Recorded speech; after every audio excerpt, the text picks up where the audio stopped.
እግዚአብሔር አይጠይቀንም? ስለ ልጆቻችሁ ግድ አይላችሁም? አትጸልዩም? አታለቅሱም? በቤተ እግዚአብሔር ደጅ አትጠኑ? ንጹሕ ሆነን መጸለይ መፍትሄ ነው ወገኖች። የንጽህና ጸሎት፣ የንጽህና ጾም፣ የንጽህና እጆችን መዘርጋት፣ ንጹሕ ሆኖ ማልቀስ እግዚአብሔር ይሰማናል። አንድ ቀን በተለይ በዚህ ዘመን ኦርቶዶክሳውያን ስለሆኑ ብቻ ደማቸውስ የሚፈስ የለም። እረኝነት ወጥተው እንኳን አይደለም በጎቹ ተመልሰው እረኛ የሆነው ሕፃን እዛ ሜዳ እንደቀረ ስትሰሙ አሁን ሰላም ነው የምትኖሩት? አያሳዝንም? እናንተ መምህራንስ ደግ ነገር ይማራል የምታስተምሩት ልጅ እውነት እግዚአብሔርን ይፈራል? እዚያ አስኳላ ያለው መምህርስ እውነት መምህር ነው ያስተምራል? አይቆጫችሁም? እግዚአብሔርን የእውነት በሱባኤ የእውነት በእንባ የእውነት በጨዋነት በቃኝ የምንለው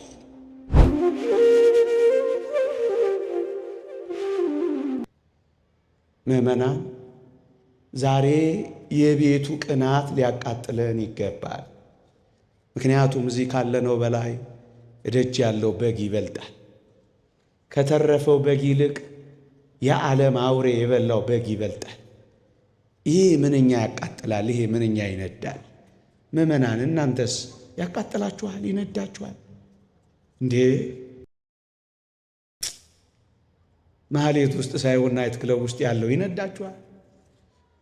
ዕጣን የሚያጨሰው ሳይሆን እዚያ አሽሽ የሚያጨሰው ይነዳችኋል? እኛ ጋር የሚመጣው ሳይሆን አሁን በቀደም እዚህ የሆነ ቀን በዚህ በቦሌ ሳልፍ ነበር። እዚህ በሚሊኒየም አዳራሽ ገና አንድ ፍሬ ሕፃናት ልጆች ናቸው፣ ይጎርፋሉ። ምንድነው አልኩ። ለካ ሌሊቱ ሙሉ ሊጨፍሩ ነው። አያሳዝኑ?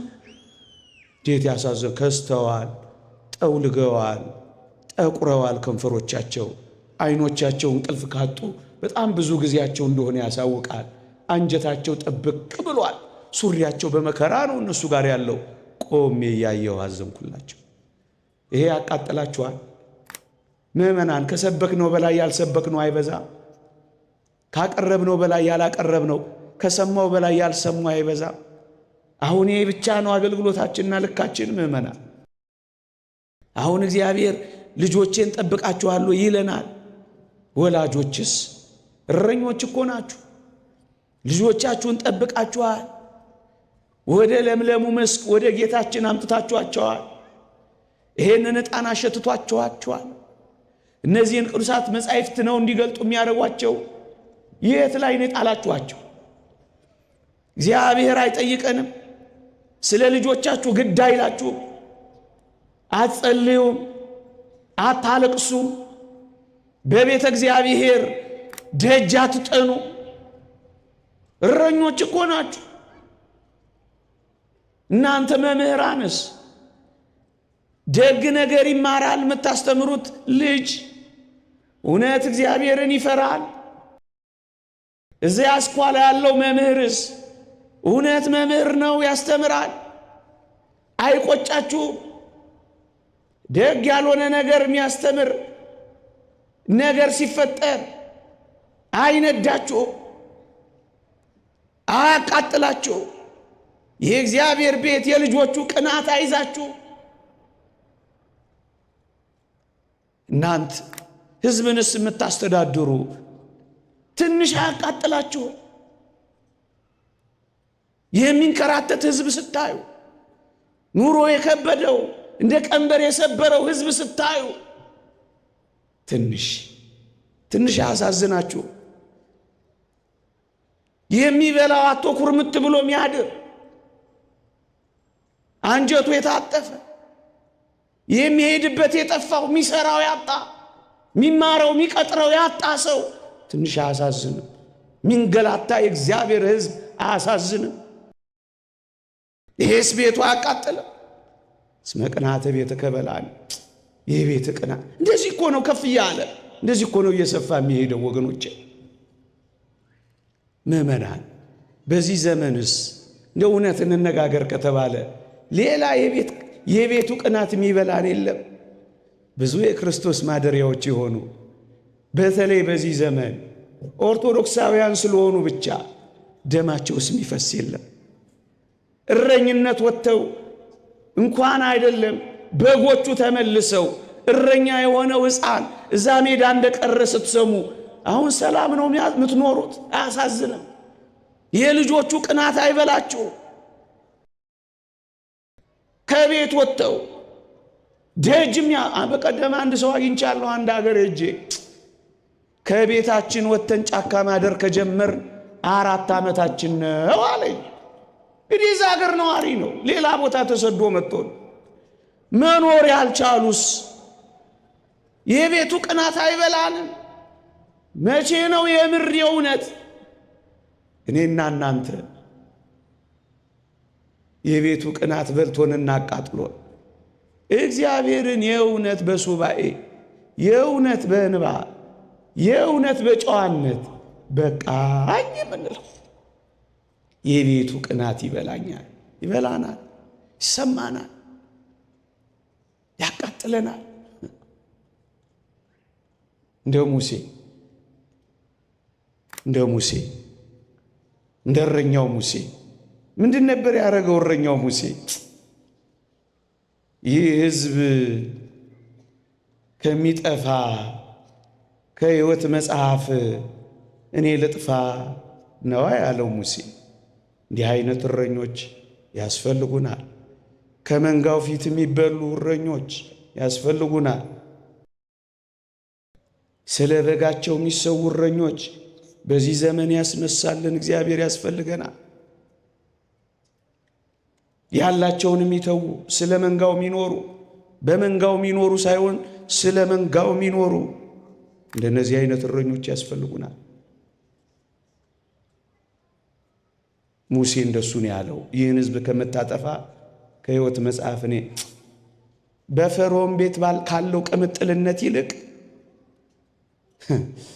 በግብፅ በፈርዖን ቤት ካለው ጊዜያዊ ተድላ ደስታ ይልቅ በበረሃ ከሕዝቡ ጋር መንከራተትን የመረጠ ድሎትን ምቾትን የናቀ እረኛ ሙሴ አይደለም? ደስ እኮ ነው። የሕዝቡ ቅናት የበላው ሙሴ፣ ከሕዝቡ ጋር አብሮ በበረሃ የሚመላ ሙሴ እንደሱ ነው እረኝነት። እና ሰዓት እንዳልወስድ እንዲህ አይነት ዘመን ላይ የቤቱ ቅናት ሊበላል ምንም ነገር እንኳን ማድረግ ባንችል ንጹሕ ሆነን መጸለይ መፍትሄ ነው ወገኖች። የንጽህና ጸሎት፣ የንጽህና ጾም፣ የንጽህና እጆችን መዘርጋት፣ ንጹሕ ሆኖ ማልቀስ እግዚአብሔር ይሰማናል። አንድ ቀን ስለ አንዲት የራሔል እንባ አይደል ሕዝቡን ከእሳት ያወጣው? እግዚአብሔር ይሰማናል ምእመናን፣ እግዚአብሔር ያየናል ምእመናን። ስለዚህ እንደ ቀላል ጊዜ አትዩት፣ ግድ የለም። ሌላውና ማስተላለፍ ያለብኝ ግን እንደው የቤቱ ቅናት ሊበላን የሚገባው አሁን ያልኳችሁን ብቻ አይደለም። እኛም እኮ አንዳንዴ ምእመናን ሕይወታችን ንግድ ብቻ ይሆናል። እውነት እንነጋገር ከተባለ ጽድቅንና መንግሥቱን ከማስቀደም ይልቅ ይህ እግዚአብሔርን ስጦታ ብቻ በማስቀደም መኖር ምንድን ነው? ይሄ እንዲሰጠን ብቻ ነው የምንፈልገው። ልጅ አምጣ፣ ትዳር አምጣ፣ ገንዘብ አምጣ፣ ሥራ አምጣ፣ አምጣ አምጣ አምጣ ብቻ አምጣ ብቻ። እግዚአብሔርን ማመሰል፣ እስካሁን ስለሰጠን ማድነቅ፣ አንተ የኔ ስለሆንክ ብቻ ብሎ መመሰጥ፣ እግዚአብሔርን ስለ ስጦታው ሳይሆን እግዚአብሔርን ስለ ራሱ ብቻ መፈለግ እንዴት ይደንቃል! እንዴት ይደንቃል! ከዚህ ሕይወት ውጪ ግን እግዚአብሔር ሊሰጠን ስለሚችለው ነገር መከተል እሱ ንግድ ነው የሚሆነው፣ እሱ ገበያ ነው የሚሆነው። ካልሰጠን አለመከተል፣ አለማምለክ፣ ከሰጠን ደግሞ መከተል። ይሄ ንግድ ነው የሚሆነው። አባቶቻችን እንደሚያስተምሩን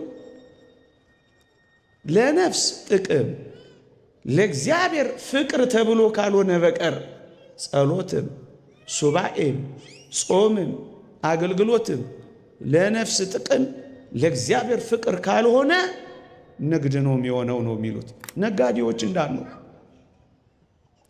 እግዚአብሔርን የያዘ እኮ ሁሉም የእሱ ነው የሚሆነው። የተወደዳችሁ ክርስቲያኖች ምን ይጎልበታል?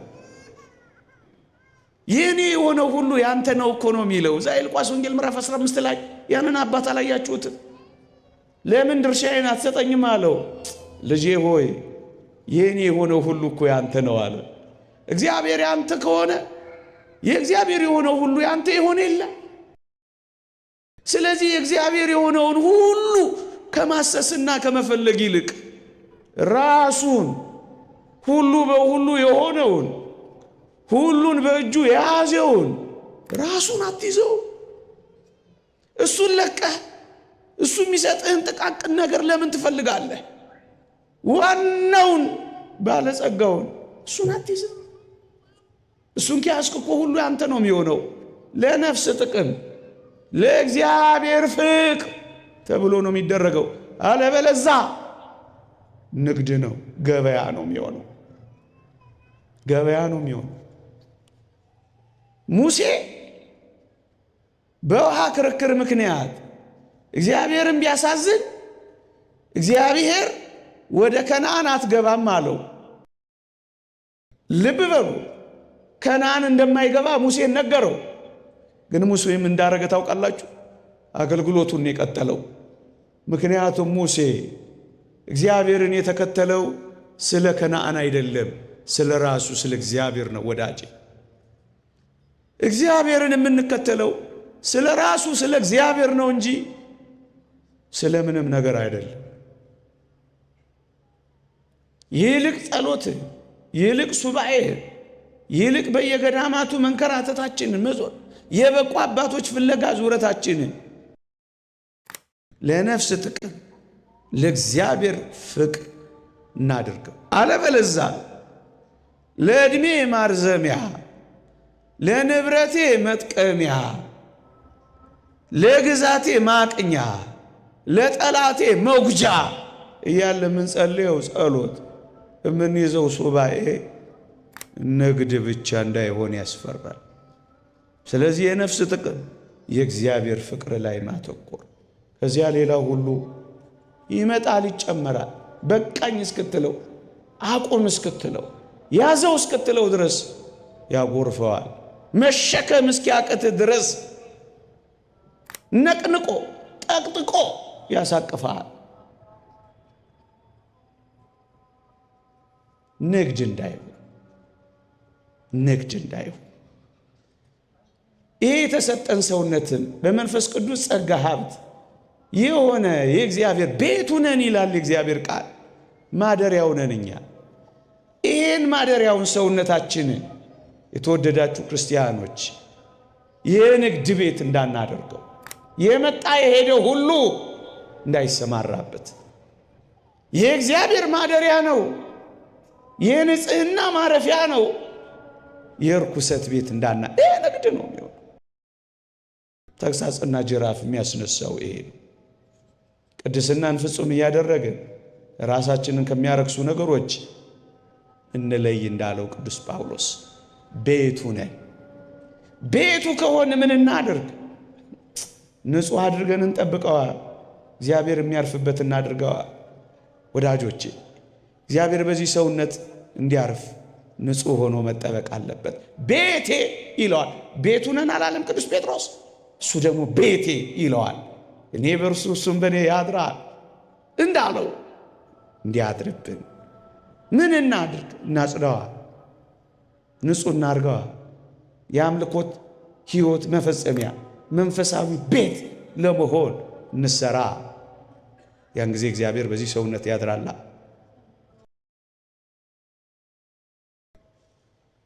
የአንዳንዶቻችን ቤት በበደልና በኃጢአት ምክንያት ይሸታል። ይቅርታ ለቋንቋዬ ትንሽም ይከረፋል። ታዲያ ክርስቶስ በዚህ ቤት ያድራል? የአንዳንዶቻችን ቤት በክፋት፣ በምቀኝነት፣ በጥላቻ የአንዳንዶቻችን ቤት ትርምስምሱ ወጥቷል። እንኳን ሊያድርበት የሚረግጥበት መሬት እንኳን ያጣል። ታዲያ ክርስቶስ በዚህ ቤት ያድራል። የአንዳንዶቻችን ቤት ሸረሪት አድርቶበታል። የአንዳንዶቻችን ቤት ተባዮች ሞልተውበታል። እንኳን ሊያሳድር ጥቂት ደቂቃ የማያስቀምጥም ሂድ ሂድ ይላል። ታዲያ ክርስቶስ በዚህ በበደል በኖረው እንደነዚህ አይነት ጥቃቅን ነገሮች በሞሉበት ያድራል? አያድርም። የአንዳንዶቻችን ቤትማ ገና ከደጅ ትልልቅ ውሻዎች ያሰርን ይመስላል። በረዥሙ እንኳን ቤት ውስጥ ሊያስገባ ደጅም የማያስቀርቡ የሚናከሱ ውሻዎች፣ የሚናደፉ እባቦች ያሉበት ይመስላል። ታዲያ ክርስቶስ በዚህ ቤት ውስጥ ያድራል ብላችሁ ታስባላችሁ? ቤቱ ነን፣ ቤቶቼ እንዲለን በእውነት በንስሐ ልናጸዳው ይገባል። ክርስቶስ ጅራፉን ከማንሳቱ በፊት እኔና እናንተ የንስሐን ጅራፍ አንስተን ቤታችንን ልናጸዳው ይገባል። እስመ ዘመነ እንስሳ ሀለፈ፣ የእንስሳት ዘመንማ አለፈ። ይቆየን።